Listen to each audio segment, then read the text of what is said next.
Magandang araw mga kaibigan. Pasensya na kayo, medyo maingay dito sa malapit sa aking kinaroroonan. May gumagawa ng kalsada. Kailangan kong mag-vlog, ano? Lakasan ko na lang aking boses. Okay, pag-usapan natin yung nangyaring rally ng mga OFW sa The Hague, Netherlands kahapon. Ang daming nag-attend. Sinong nagsabi nun? Si Joey De Vibre ata o si Sas? No Filipino leader can assemble as many OFWs like that. Estimate pinakamababa 5,000 papuntang 7,000 yung crowd sa The Hague, Netherlands kahapon. Dami. So nagsalita si VP Sara. And of course, nagsalita rin si Maharlika. Sabi nga ni Maharlika, first time daw niyang magsalita yung ganong kadami ng crowd. Okay? Si VP Sara, ang kanyang platform, tumayo lang siya sa upuan. Grabe. Napaka-cowboy talaga itong ating Vice President. Okay, pakinggan natin. Unahin natin ang speech ni Maharlika.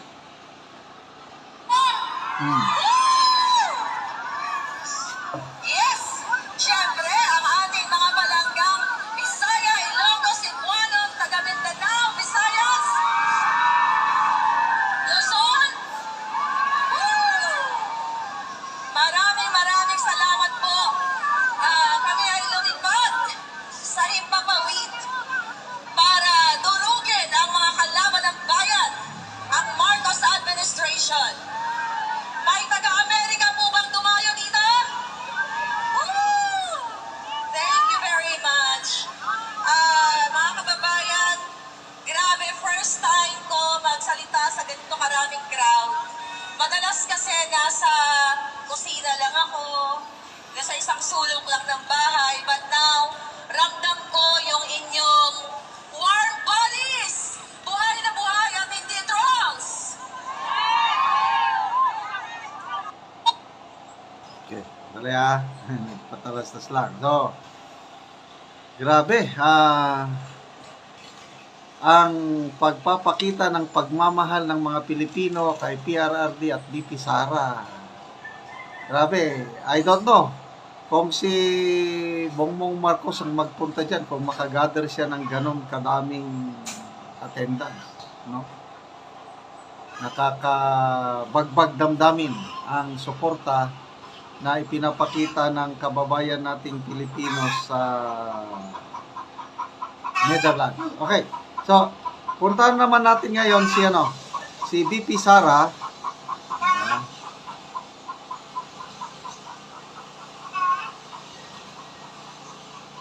Ito si VP Sara.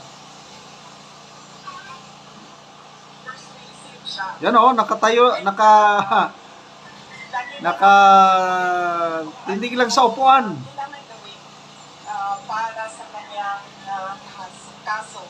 At lagi siya nagtatanong ng timelines dahil alam naman natin sa korte ay medyo nagkabagalan. Diba? Magsasagutan, ang prosecution, ang defense, maraming mga papel na kailangan ipasok at alalayin ang oras. Kaya siya din ay insistent sa mga timelines niya. Pero ang sinasabi niya lagi, alam niya na mali ang ginawa, and at to the very minute na tinulak siya paakyat ng eroplano, ilang beses niya sinabi na I want to be tried in a Filipino court for a Filipino judge and a Filipino prosecutor, because he knew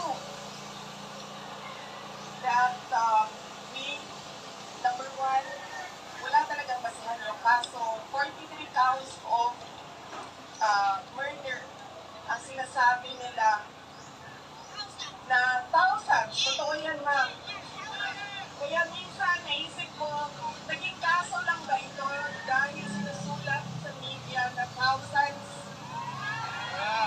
ang namatay.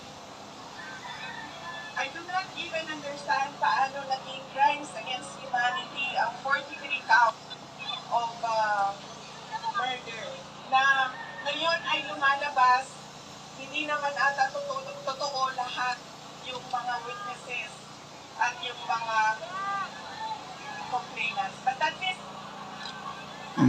a thing for the courts and the lawyers to discuss aside. Ano bang pwede nating gawin?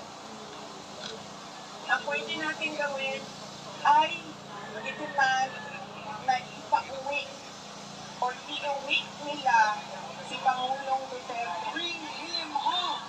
Bring him home! Bring him home. Bring him home! Bring him home! Dahil yun din ang gusto niya. Araw-araw na nandun ako, sa mga araw na nandun ako, isa yan sa paulit-ulit na sinasabi, kailan mo ako mapalabas dito dahil darating ang eleksyon, pag mayor pa ako ng syudad ng Davao. Yun. Bring him home! Bring him home! Bring him home!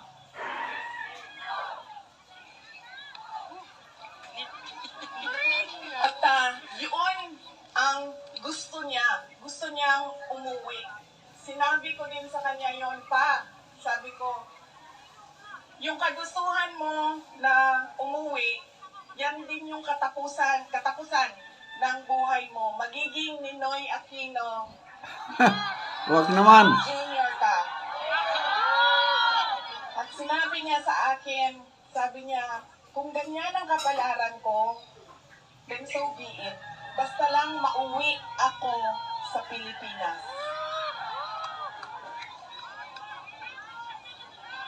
Kaya, meron man ako worry para sa kanyang safety and security, pero lagi niyang inuulit-ulit talaga, ibalik niyo ako sa Pilipinas.